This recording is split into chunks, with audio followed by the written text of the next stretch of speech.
Dentro da nossa programação, nós vamos passar a palavra para a presidente aqui do Lar Maria Cecília, Valéria Machado.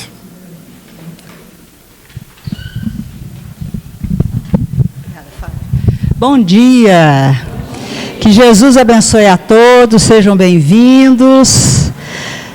Como todos já sabem, né, nós tivemos que cancelar o seminário por causa da pandemia, mas graças a Deus deu tudo certo. Eu quero agradecer aqui a Deus, a Jesus, aos benfeitores de luz, a todos que colaboraram para a existência desse seminário, que é muito importante. Sejam muito bem-vindos. Bom, gente, o tema, além das diferenças, ele vem elucidar para todos nós a importância do respeito. Somente com o respeito teremos uma sociedade mais justa e igualitária, como esclarece Agostinho de Hipona na afirmação: na essência somos iguais, nas diferenças nos respeitamos. André, por favor. Temos muito que aprender com os nossos semelhantes. A pergunta número 132 do capítulo 2 do Livro dos Espíritos diz: qual o objetivo da encarnação dos espíritos?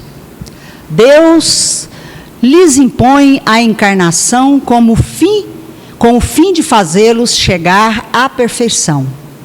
Para uns é expiação, para outros missão. Mas para alcançar essa perfeição, tem que sofrer todas as vicissitudes da existência corporal. Nisso é que está a expiação. Visa ainda outro fim, a encarnação, o de pôr o espírito em condições de suportar a parte que lhe toca na obra da criação. Para executá-la, é que em cada mundo toma o espírito um instrumento de harmonia com a matéria essencial desse mundo, a fim de aí cumprir, daquele ponto de vista, as ordens de Deus. É assim que, concorrendo para a obra geral, ele próprio se adianta. A ação dos seres corpóreos é necessária à marcha do universo. Deus, porém, na sua sabedoria, quis que nessa mesma ação eles encontrassem um meio de progredir e de se aproximar dele. Desse modo, por uma admirável lei da providência, tudo se encadeia, tudo é solidário na natureza. Não podemos esquecer que somos espíritos imortais. E estamos estagiando provisoriamente no mundo físico para buscarmos aprendizados e nossa evolução espiritual. Às vezes, reencarnamos em condições tanto físicas quanto psíquicas muito dolorosas, mas necessárias. Por isso, temos que buscar o conhecimento da doutrina espírita para entender que estamos aqui temporariamente, abrirmos mais a nossa visão e o nosso coração. Compreender que todos somos iguais na diferença. Vamos aproveitar este momento de aprendizado e sejamos luz. Muito obrigada.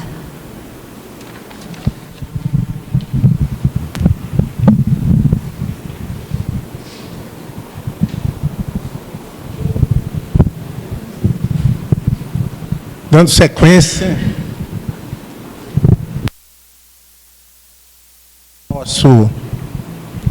a nossa programação, nós teremos agora, como todo seminário, um alerta para o nosso coração e o nosso sentimento. Então, a mensagem mais importante trazida por Jesus, que resume tudo, é o assunto da nossa primeira palestra de hoje. O amor é o sentimento que, acima de tudo, resume de forma completa a doutrina de Jesus por inteira. Quando Jesus pronunciou a divina palavra amor, os povos se emocionaram e os mártires, cheios de esperança, desceram ao circo. É a mensagem do Espírito de Lázaro no Evangelho segundo o Espiritismo, falando sobre a lei do amor. Mas nós temos aqui a nossa companheira Valéria Acúcio, convidada especialmente para este tema, que vai falar para nós a respeito da lei de amor, junto com Janete na música e junto com Valéria na exposição do tema para nós. Fica à vontade, Valéria.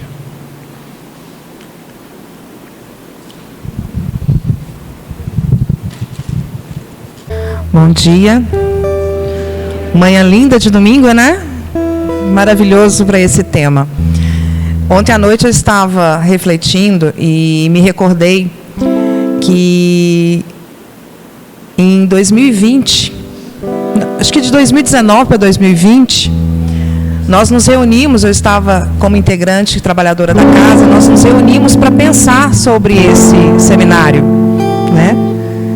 E veio a pandemia, nos impediu de fazer na sequência em 2020. E aí houve algumas mudanças no decorrer desse caminho, e uma delas foi a minha participação, a minha fala, que não estava programada.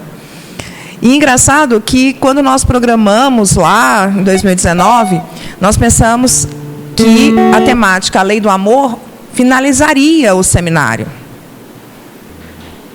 Não era isso, Fábio? Era a última palestra. Nós íamos falar as temáticas e a última palestra seria a lei de amor, para fechar. E aí, devido a algumas questões de agenda, situações, a palestra fez de abertura. E aí, eu refletindo, eu falei, sim, está certo. Como é que nós vamos falar das diferenças se a gente não abrir os corações?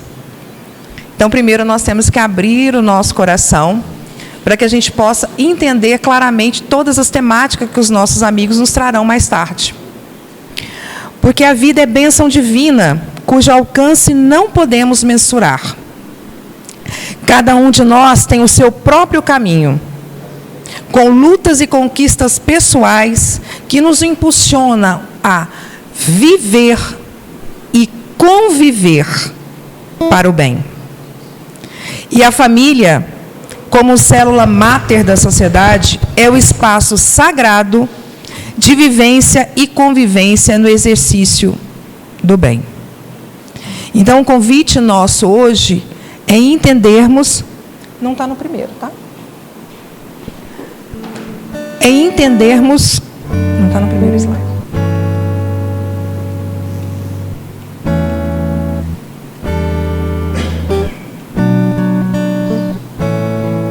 É entendermos. E eu tenho uma graça.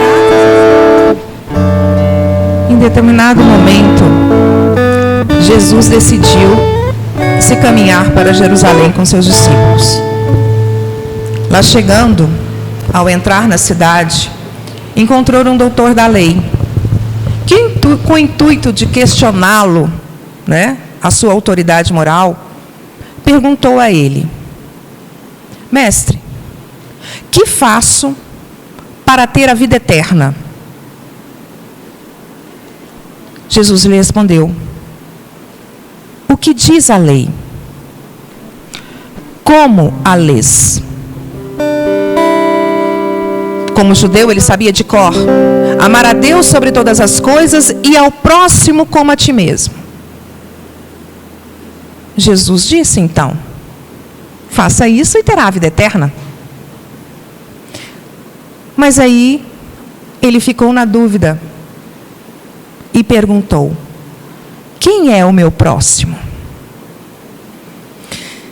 E 2022 anos depois, nós ainda não sabemos quem é o nosso próximo. Muitas vezes nós fechamos os olhos do coração, fechamos os olhos da nossa mente e não conseguimos enxergar quem é o nosso próximo. Porque na balança divina são iguais todos os homens. só as virtudes os distinguem aos olhos de Deus. E nós sabemos que a maior das virtudes é a caridade. Porque quando eu consigo entender o que é caridade, eu já conquistei várias outras virtudes antes. E Paulo nos coloca no próprio Evangelho, na narrativa, que eu posso até dar meu corpo para ser queimado, posso desfazer de todos os meus bens, posso saber toda a ciência, todas as línguas, mas se eu não tiver caridade, nada sou. Então, o que é caridade? Kardec perguntou aos espíritos e eles responderam: o que é a caridade segundo Jesus entende? E eles responderam: benevolência, indulgência e perdão.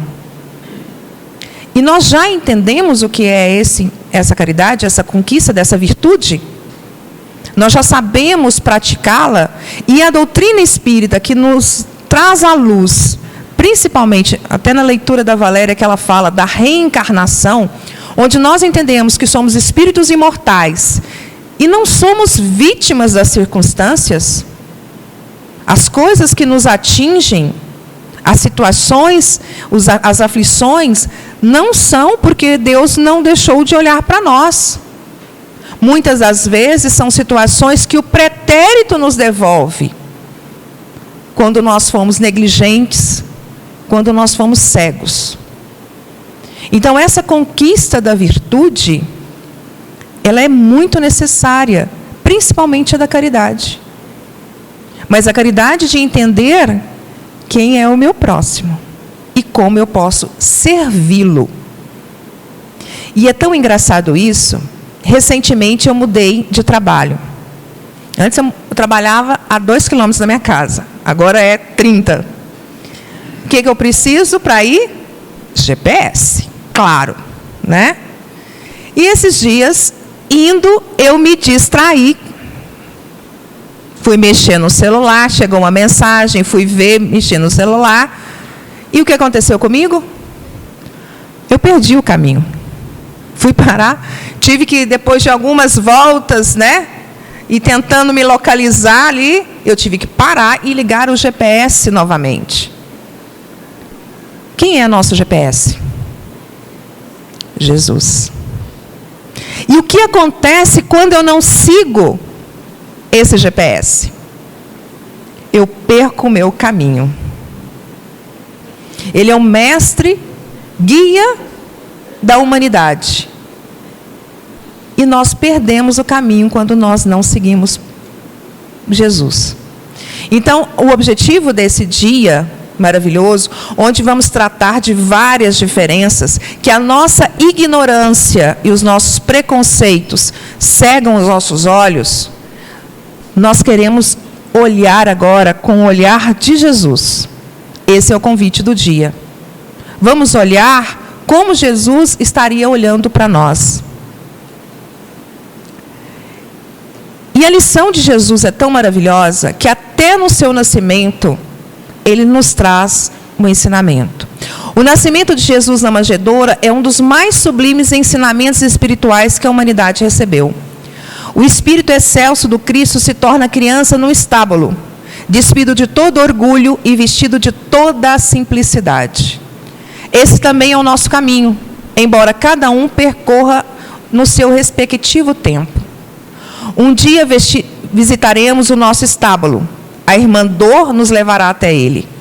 E nesse momento, então, conheceremos nossa humanidade, retratando em nossa pequenez os nossos limites, em nossas rachaduras e fragilidades, fazendo estremecer as ilusões do nosso orgulho.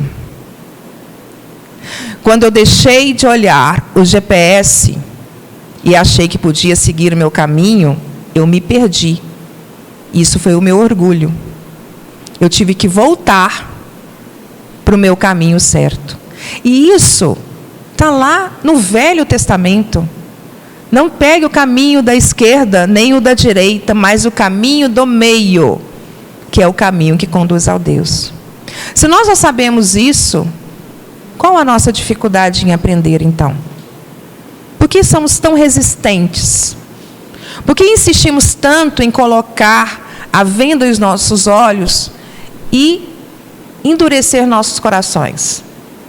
Por que é tão difícil ainda entender quem é o nosso próximo? Criados simples e ignorantes, destinados à angelitude, todos nós.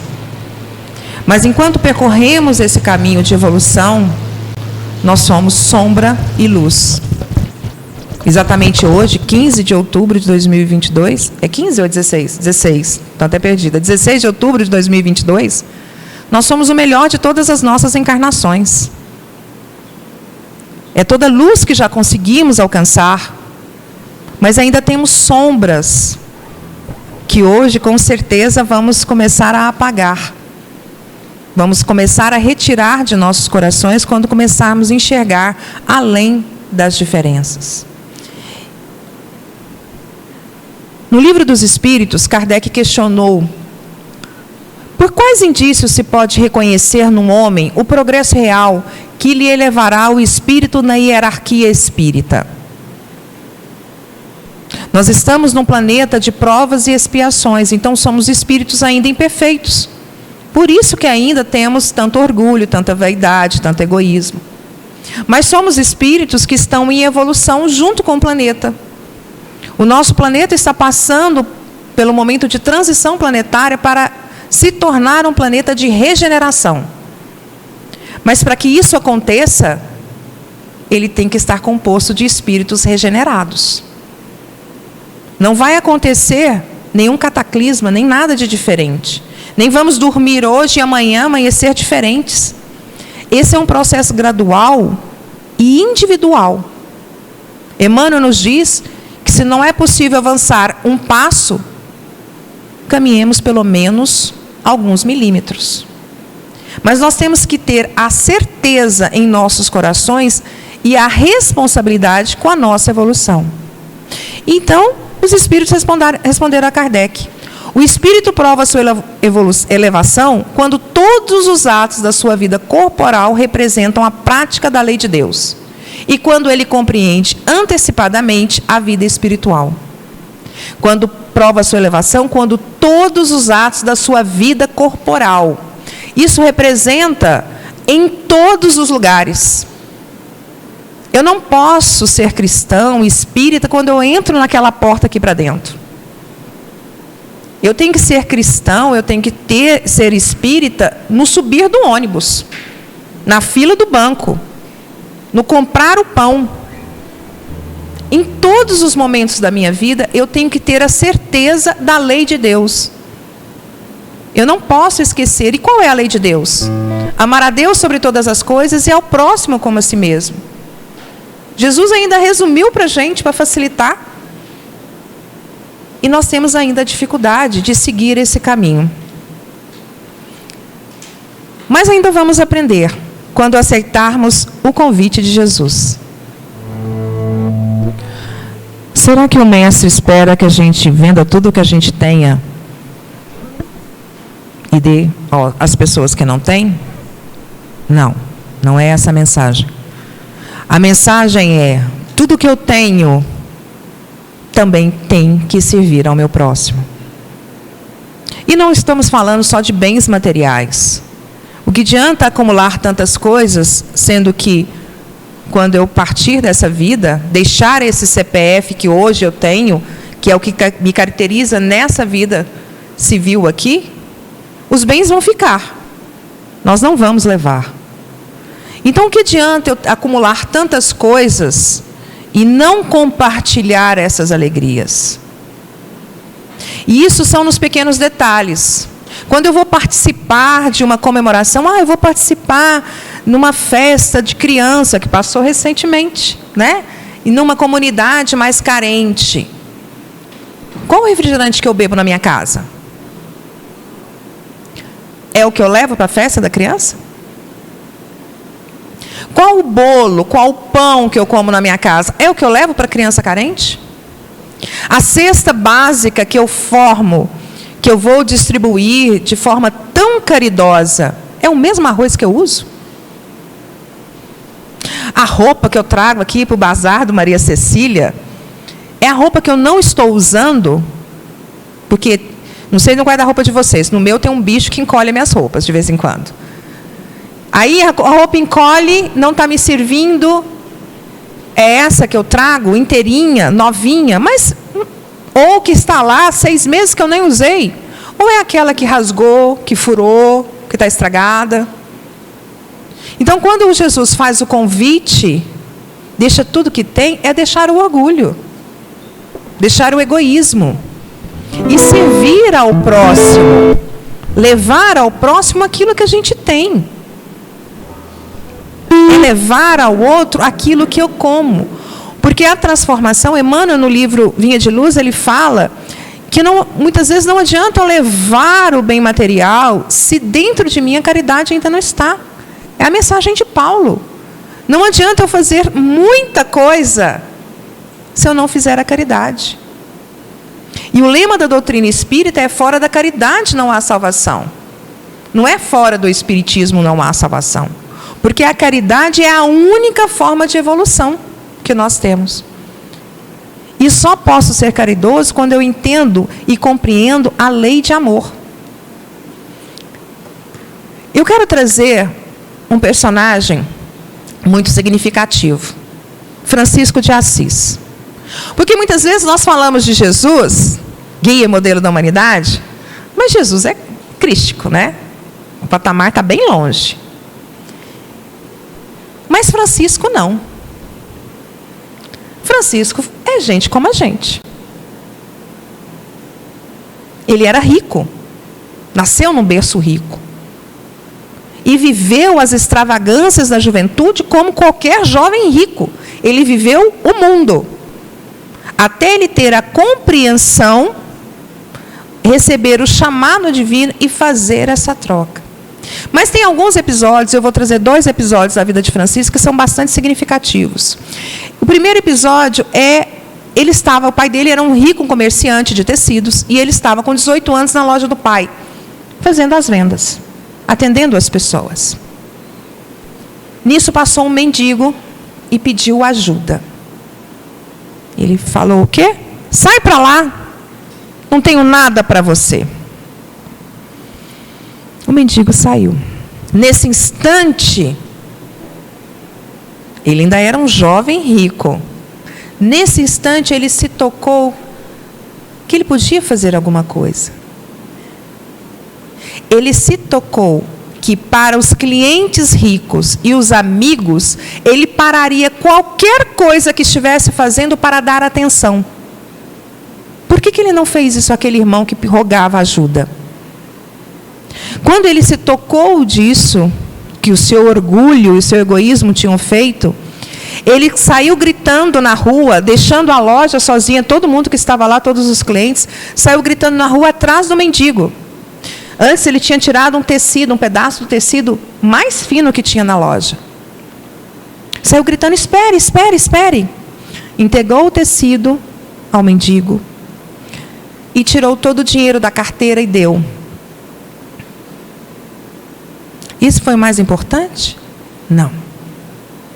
O mais importante foi que quando ele virou e voltou para a loja, ele sentiu uma experiência que ele não tinha, uma sensação de plenitude que ele nunca tinha experimentado na vida.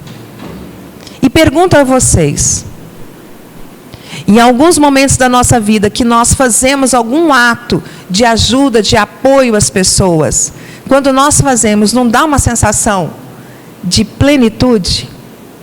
Muitas vezes quando nós fazemos ação, e vamos fazer ação nas regiões mais carentes e tudo mais, a gente sai de lá um bagaço, de cansado, né? Que a gente, ainda mais se vai mexer com criança, aí você perde rapidinho as energias. Mas a sensação do coração, como é que é? A de plenitude. E por que nós não fazemos isso sempre? Por que nós não fazemos isso dentro da nossa casa? Por que é tão difícil para nós? Queremos distância de quem nos traz problemas e proximidade de quem nos beneficia. É a métrica do egoísmo. Não nos damos conta, porém, de que os sofredores que se aproximam de nós são também mensageiros divinos. São portadores de bênçãos quando lhes damos atenção. Deus os envia para formosear o nosso coração ainda empedrado.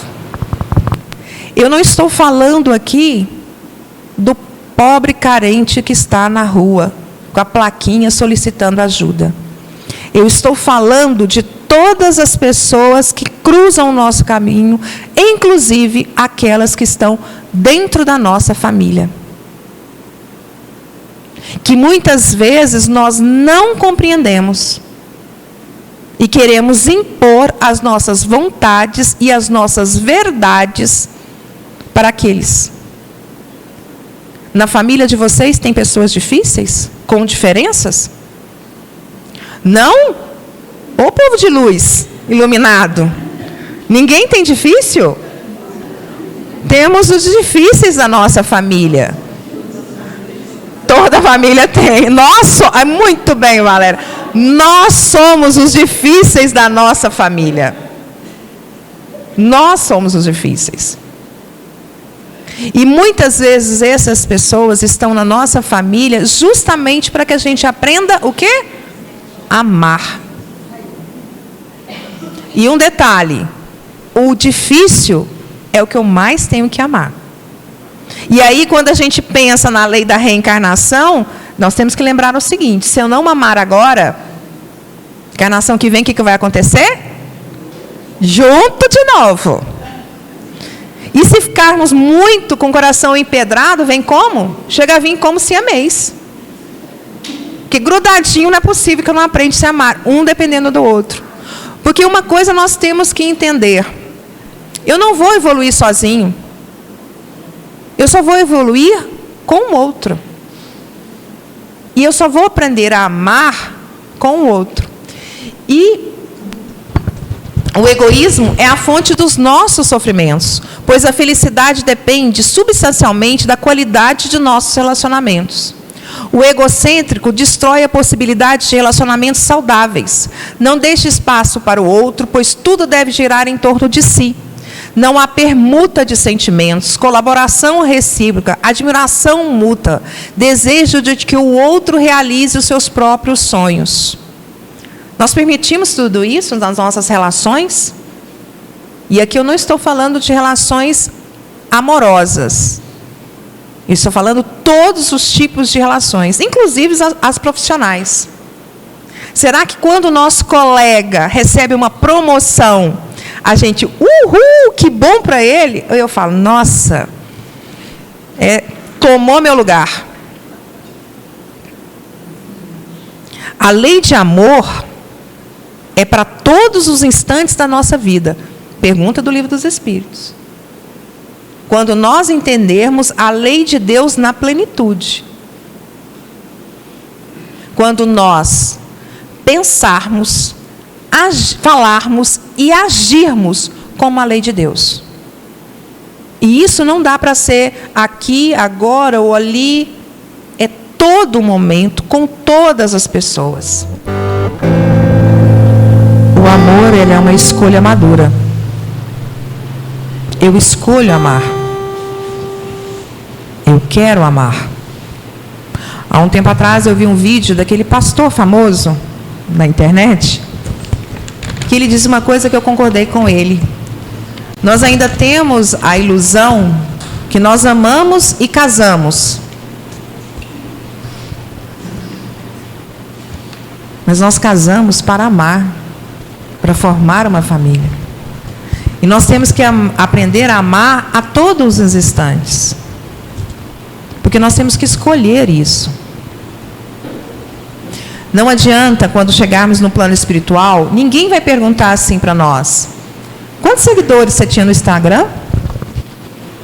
Quantos TikToks te acompanhavam, te seguiam? Essa não é a pergunta.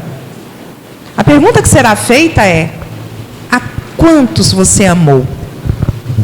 Não é o amor que nós recebemos, é o amor que nós damos. Pensem nas pessoas que vocês amam. Vocês amam por quê? Porque vocês admiram e respeitam. Então vamos nos colocar do outro lado. Por que as pessoas nos amam? Porque nos admiram e respeitam. Olha a responsabilidade sobre isso. De inspirarmos o amor nas pessoas. E é somente inspirando o amor que nós vamos aumentar ele no nosso planeta. É somente falando do bem, inspirando as pessoas a praticar o bem, que nós vamos transformar o nosso planeta. Nós não vamos estar como espíritos aqui imperfeitos e ficar num planeta de regeneração. Nós precisamos melhorar. Tem pessoas que vêm com missões. Tem pessoas que amam. E eu acredito que essas pessoas foram tocadas profundamente pelo amor divino. Mas também nós somos tocados. Nós também somos coautores de Deus em toda essa vida que nos rege. Nós também temos missão. Tem pessoas que têm missões maiores. Quer um exemplo? Os nossos amigos do Fraternidade Sem Fronteiras. Eles amam, sem olhar a quem. Se vocês pegarem o Evangelho, capítulo 17, a mensagem, o homem de bem, está lá. Fazer o bem pelo bem. E uma vez eu perguntei ao fundador, conversando com ele num evento, o que ele encontrou na África quando ele foi para lá, e ele falou para mim assim, a verdade. Lá não tem orgulho, lá não tem vaidade, lá não tem egoísmo, lá não tem nada. Eu encontrei a verdade. Só que ele tinha uma missão, um propósito, e ampliou enormemente, e eu admiro profundamente esse trabalho. Aqueles que não conheçam, por favor, procurem conhecer, porque é um projeto que realmente vale a pena a gente apoiar e divulgar. Mas, diferente deles, nós também temos missão. Ou não temos? Temos a missão na nossa família. Temos missão no ambiente de trabalho. Temos a missão na nossa sociedade. Nós temos missão com o nosso país. E nós temos missão com o nosso planeta. Lei de Deus. Amar a Deus sobre todas as coisas. Como eu amo a Deus se eu não amo a sua criação? Como eu amo a Deus se eu não cuido do planeta que Ele nos deu de moradia? Entende que esse amor é muito maior do que aquele que muitas vezes, possessivo, que nós delimitamos para certas pessoas? Nós estamos falando aqui do amor universal. Não é um amor entre eu e você. É o amor fraternal, que é a proposta divina para nós. Entendermos que o planeta Terra é nosso lar. E entendermos que a nossa família é a humanidade. Enquanto um chora, todos choram. Essa é a proposta da lei de amor. E olhar a todos sem a menor distinção. Olhar espíritos que estão em busca da evolução como eu. O amor surge como uma proposta de construção de uma felicidade que inclui o outro, fazendo com que cada um de nós se coloque em qualquer espécie de relacionamento que estabeleça de uma forma mais generosa, empática, disponível e atenda às necessidades do outro, o que nos proporcionará relações mais saudáveis e enriquecedoras. Não por outra razão, a essência mais pura da mensagem do Cristo é amar ao próximo como a si mesmo. O amor é uma construção que depende da minha escolha. Portanto, quem nos pede amor em forma de atenção, afeto ou alguma ajuda que nos seja possível é alguém que veio nos salvar da infelicidade e do individualismo. Veio abrir nosso coração, nos tirar de uma vida autocentrada, demais, vida sem partilha, que empobrece a nós mesmos. As pessoas que nos pedem atenção, afeto e qualquer tipo de ajuda, veio nos libertar do nosso egoísmo. Cada necessitado traz um convite de Deus para nós, uma proposta de exercício para fazer o nosso coração crescer em direção ao amor. Quando aceitamos o convite, ficamos estranhamente mais felizes e tranquilos. Essa estranheza se aplica porque estamos acostumados a pensar na felicidade como um fruto do bem que recebemos, e não no bem que oferecemos ao outro. O Mestre veio para servir, palavras dele, e veio nos ensinar a servir. Eu só consigo a felicidade quando eu proporciono a felicidade ao outro. A felicidade não está no bem que nós recebemos. A felicidade está no bem que oferecemos.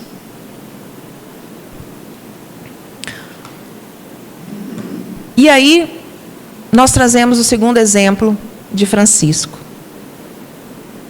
que é a passagem dele com um homem com hanseníase. Essa passagem é tão significativa para Francisco que ele anotou ela no testamento dele. E eu gostei muito de estudar a sua biografia, que eu percebi que, por mais que a gente hoje olhe Francisco com os olhos de santo, né, de um homem que atingiu e entendeu o amor, em vários momentos da sua trajetória, ele teve até as dúvidas que nós tivemos, que nós encaramos no dia a dia.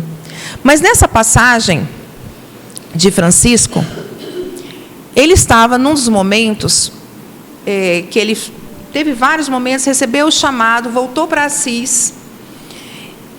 E ali, ele, numa igreja pequenininha, que ele estava a meditar, esperando a mensagem divina, o que ele deveria fazer, o que Deus esperava dele.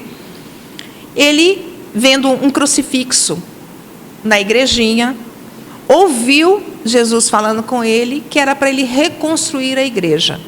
Ele entendeu que era a igreja física, né? Depois, mais tarde, ele entendeu que era a igreja, porque Jesus vem instaurar o reino de Deus aonde? No coração dos homens. Depois que ele foi entender.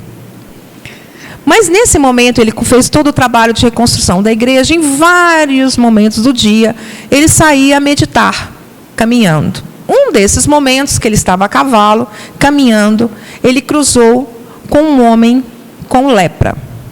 E nós estamos falando aqui do século XII. Então, nessa época era uma doença terrível. Não adiantava você ter posse, escultura, posições, se você desenvolvia a doença, a hanseníase, hoje, né, chamada de hanseníase, você era excluído da sociedade. Você deixava de existir. E esse homem, caminhando, porque não se permitia que entrasse na cidade. Então, as pessoas ficavam, né, em volta da cidade, rogando ajuda, né? E ele cruzou com esse irmão, que lhe estendeu a mão pedindo uma moeda. Francisco tirou uma moeda e jogou para ele. O homem permaneceu com a mão estendida. Nesse momento, Francisco entendeu. Ele desceu do cavalo, olhou aquele homem nos olhos, beijou os seus lábios, cheio de feridas, abraçou aquele homem e fez uma prece a Jesus. Naquele instante, ele entendeu.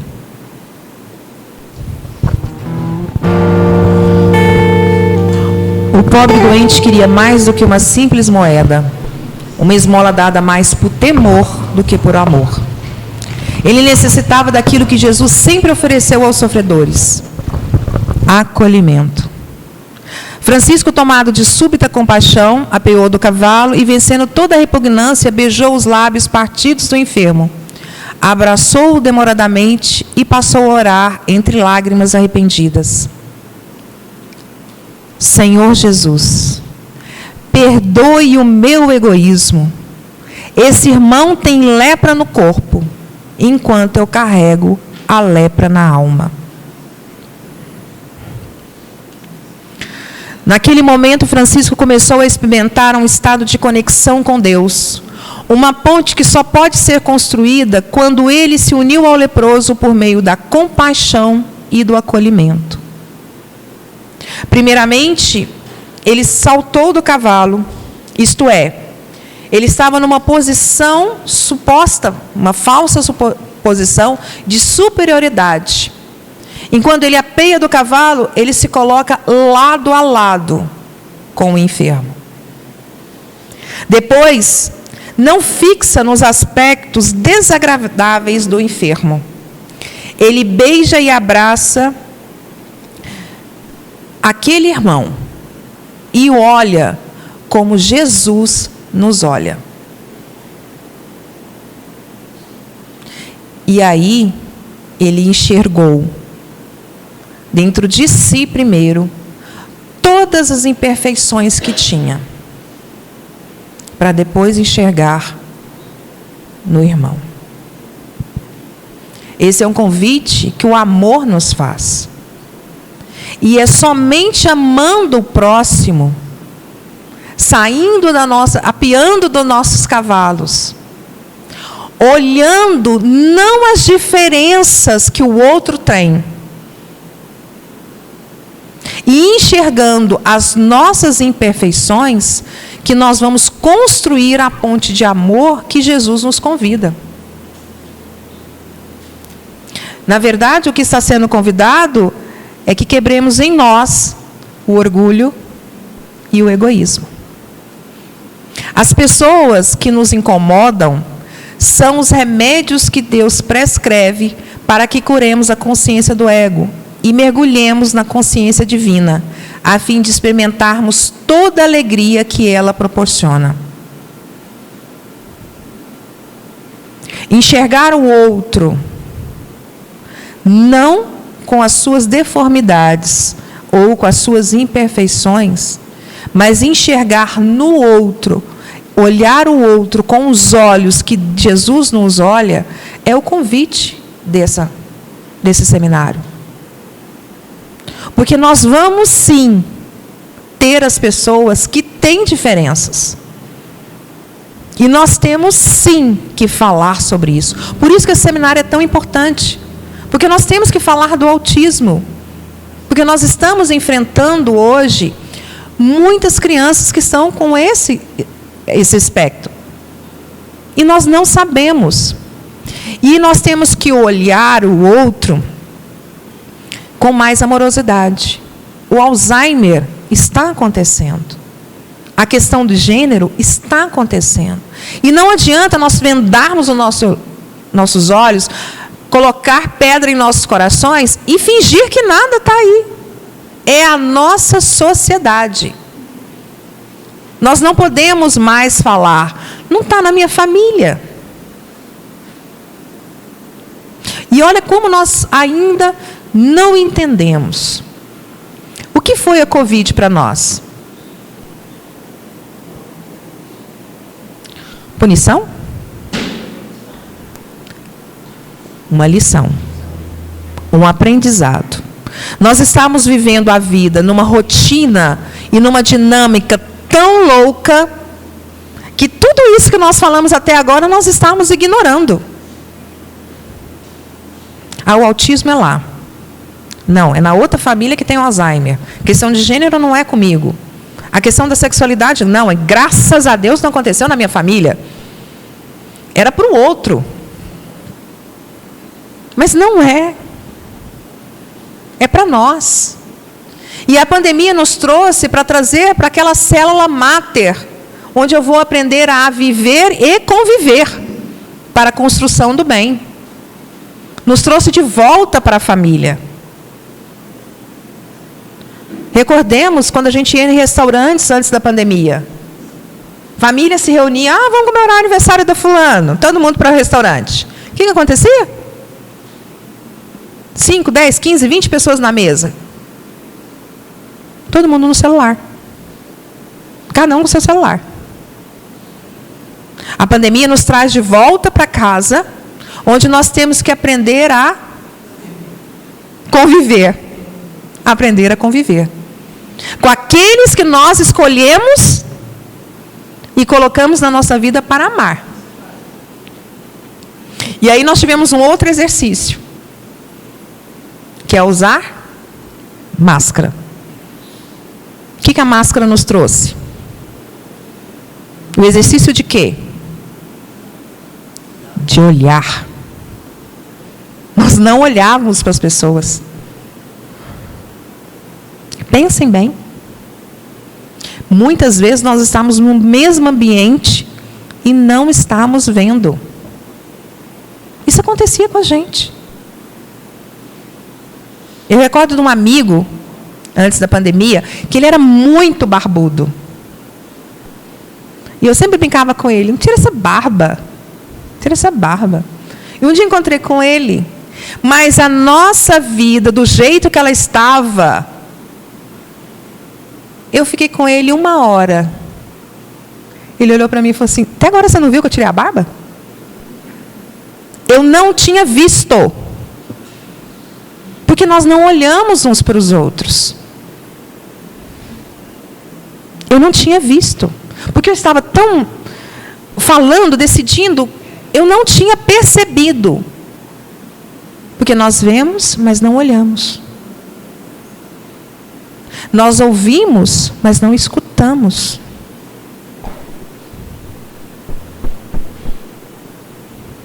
Nós sentimos e nos fechamos.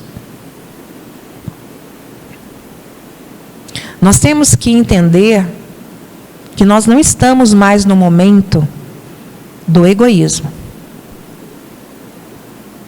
O convite foi feito há mais de 2000 anos. Olha, há 2000 anos entregaram um GPS na nossa mão para a gente não perder o caminho.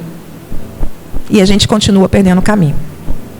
Ainda queremos que as diferenças sejam na família do outro, não na nossa. E quando acontece todos esses casos de Alzheimer, de autismo, de questão de gênero, de questão de sexualidade, que somos nós,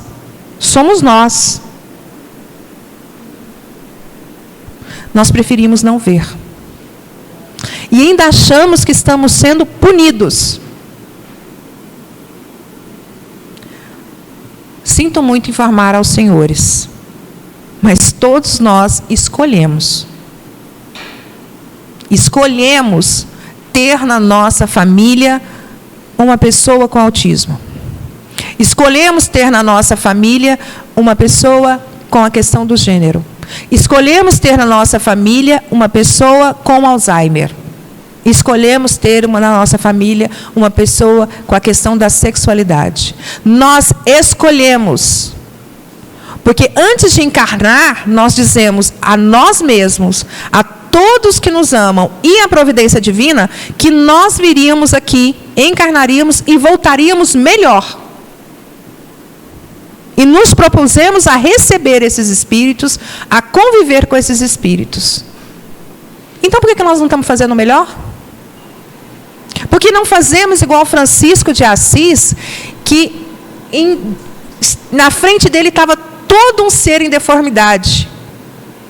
Quando a gente fala deformidade, gente, a gente está falando de hanseníase. Então, nós estamos falando de pele morta. Nós estamos falando de pele apodrecendo. A pessoa exala um odor. É como se ela estivesse, realmente, a pele está morrendo. Se alguém já teve a oportunidade de ver uma pessoa sem vida, que ficou alguns dias, né, até ser descoberto, sabe o que eu estou falando. E Francisco beijou essa pessoa, abraçou essa pessoa. Por quê? Porque ele viu além daquilo. E por que nós temos tanta dificuldade em ver?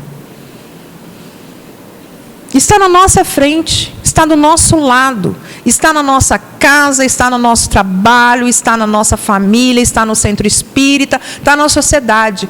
Por que nós temos dificuldade em acolher, se é a proposta divina para nós? Jesus veio ensinar o acolhimento. Ou Jesus só foi Jesus para os ricos e poderosos? Se o próprio nascimento dele foi na simplicidade, desprovido de todo orgulho e de todo egoísmo, nos ensinando a amar, por que nós temos tanta dificuldade? No decorrer do dia, minhas colegas vão falar com mais propriedade sobre cada situação, para que a gente aprenda a conviver. Lembremos disso. Nós estamos aqui para aprender a conviver e viver no bem. E o planeta só será regenerado com espíritos regenerados. Essa passagem de Francisco com o Hanseníase, ele não lembra uma parábola? Desceu do cavalo, colocou à disposição e cuidou do outro. Que parábola que é essa? Do bom samaritano. Lembra que o doutor da lei perguntou para Jesus: quem é o meu próximo? E Jesus, na sequência, narra a parábola do bom samaritano. E aí, quando terminou, ele perguntou para o doutor da lei: entre o levita, o sacerdote e o samaritano, qual desses três parece ter se tornado próximo do que caiu nas mãos dos assaltantes? E o doutor da lei respondeu: o que praticou a misericórdia com ele. E Jesus disse: vai, faze tu do mesmo modo. O doutor da lei, na época, quando fez a pergunta: o que eu faço para ter a vida eterna? Ele ainda não tinha o entendimento da vida espiritual. Nós temos. Nós sabemos que somos espíritos imortais, porque a doutrina espírita já trouxe a luz das reencarnações para nós. Então, quando nós perguntamos quem é o nosso próximo, nós não estamos entendendo. Porque olha a pergunta de Jesus: qual desses três parece ter se tornado próximo do que caiu nas mãos dos assaltantes? Então, a pergunta não é quem é o meu próximo. Ah, eu quero fazer caridade. Quem é o meu próximo? Não. É de quem eu posso ser o próximo. De quem eu posso servir. Para quem eu posso descer do meu cavalo, a olhar nos olhos, com os mesmos olhos misericordiosos que Jesus me olha, e cuidar dele, como Deus nos pede que cuidemos uns dos outros. Então, quem é meu próximo é todos aqueles que estão necessitados. Mas o que eu posso fazer por eles, Valéria? Tudo. Tudo. Ah, mas eu não tenho recursos. Nossa, infinitos.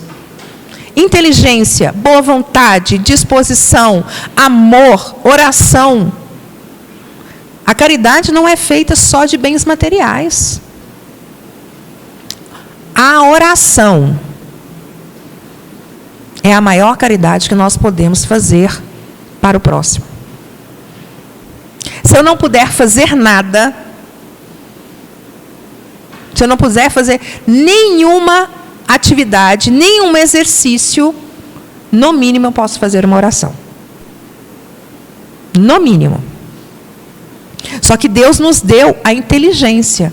E a caridade não é aquele momento. Eu quero lembrar muito isso para que a gente grave isso no dia de hoje.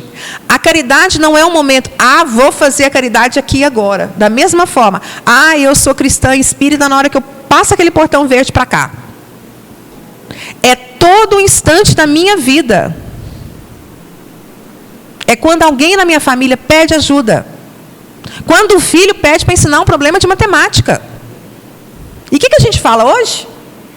Ah, não tem tempo não, vai para lá. O professor te ensina. Não.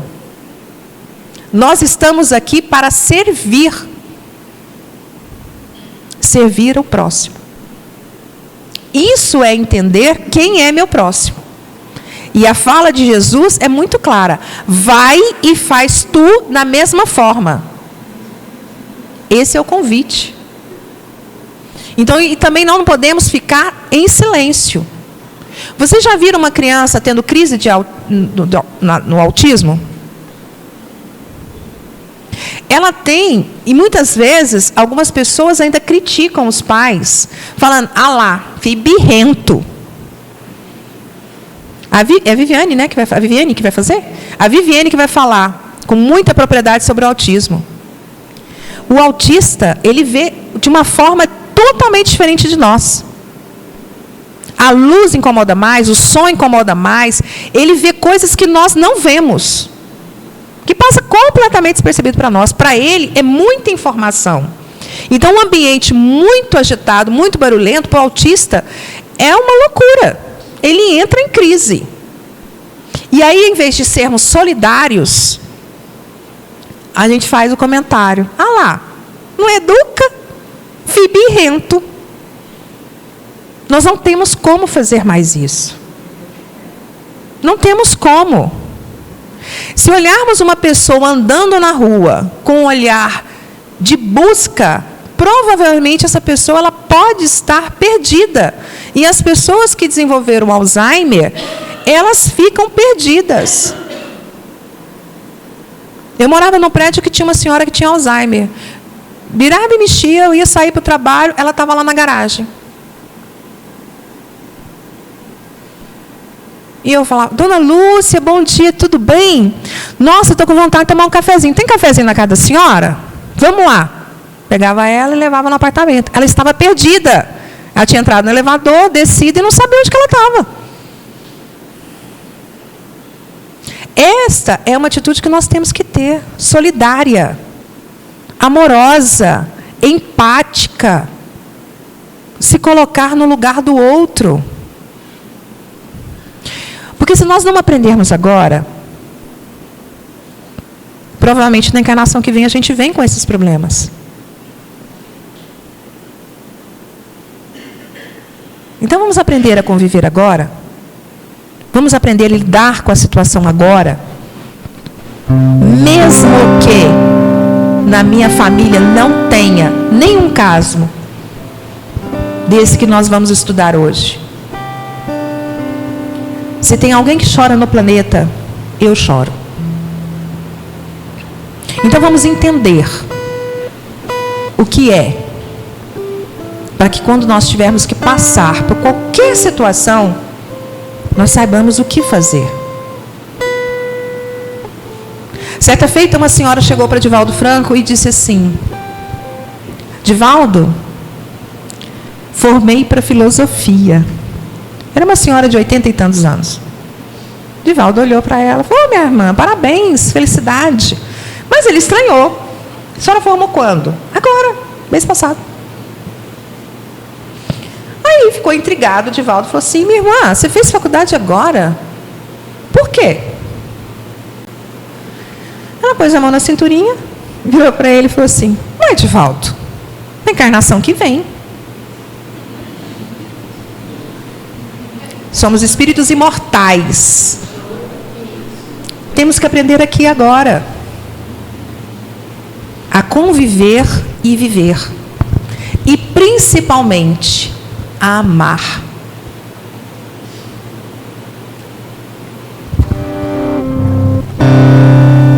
O amor é uma semente que precisa ser regada, precisa ser cuidada e precisa ser desenvolvida em cada um de nós. No Evangelho, no capítulo 11, nós temos a seguinte mensagem: ditoso aquele que, ultrapassando a sua humanidade, ama com amplo amor os seus irmãos em sofrimento. Ditoso aquele que ama, pois não conhece a miséria da alma, nem a do corpo. O convite de Jesus é que amemos uns aos outros, para que a gente possa desenvolver como a semente. O exemplo da semente é muito claro, somos nós. A semente lançada na terra, com toda a adversidade da escuridão, do isolamento, ela vai crescendo e desenvolvendo em direção à luz. Somos nós. Mas tem que ser um exercício diário. Da mesma forma que nós nos dedicamos para nos tornarmos profissionais, vamos à faculdade, fazemos pós-graduação, doutorado, mestrado, fazemos curso de línguas, nós temos que nos dedicar à nossa evolução. Nós temos que estudar. Nós temos que saber quem somos. Mas, principalmente, quem podemos ser. Porque isso Jesus sabe. Jesus conhece cada um de nossos corações. Eles sabem quem somos. Mas, principalmente, sabem quem podemos ser. Então, que possamos dedicar a esse estudo. Dedicar realmente. Se eu venho a uma casa espírita e quero conhecer o espiritismo, então eu vou estudar o espiritismo. Posso até não me tornar um doutor, buscar muitas informações, ficar escrevendo livro, nada disso. Mas pelo menos quando alguém falar para você, você é espírita, o que é o espiritismo? Eu saber responder. Da mesma forma, qualquer religião. Se é um católico, saber o que é ser católico. Se é um evangélico, saber o que é ser evangélico. Se dedicar àquilo.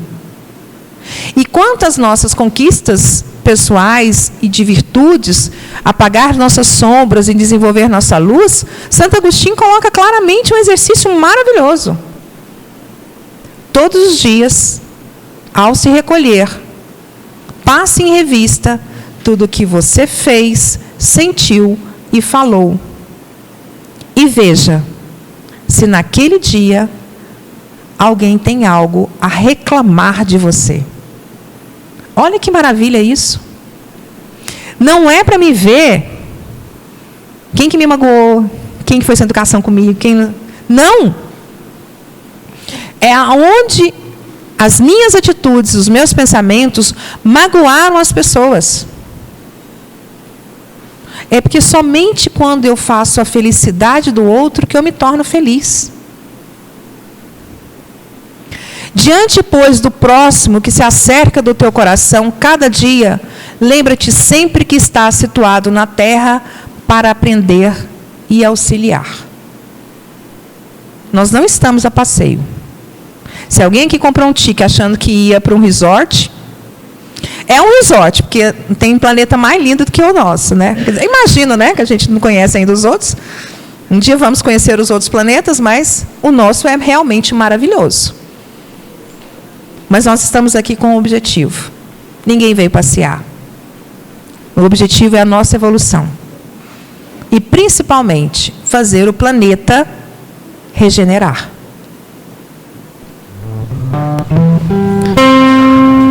Jesus veio ensinar a lei de amor. Ele diz que a lei é amar a Deus sobre todas as coisas e ao próximo como a si mesmo. Mas na última ceia, ao se despedir dos discípulos, ele disse: um novo mandamento vos dou, que amei-vos uns aos outros, como eu vos amei. Essa é a proposta. Que nos amemos uns aos outros, como Jesus nos ama. Porque cristianismo significa Cristo e nós. Não é Cristo. É Cristo e nós. E não somos nós que estamos aguardando Cristo. É Ele que nos aguarda há 2000 anos. O GPS está na mão. O roteiro está no Evangelho. E temos o farol das casas espíritas e de todas as religiões para nos ajudar a entender aquilo que nós tivemos dificuldades. Que possamos, sim, agora, ter atitudes cristãs. Que possamos abraçar o Cristo e falar: agora estamos juntos. Agora eu entendi. agora meu coração vai se transformar. E por esse momento com vocês, que foi um aprendizado maravilhoso para mim, quero agradecer do fundo do coração. Quero agradecer que vocês tenham um dia maravilhoso. Que esse momento que nós abrimos o coração, possamos no decorrer do dia entender e esquecer que existem diferenças. Somos todos iguais na balança divina. Somente as virtudes nos distinguem aos olhos de Deus. Muita luz a todos nós.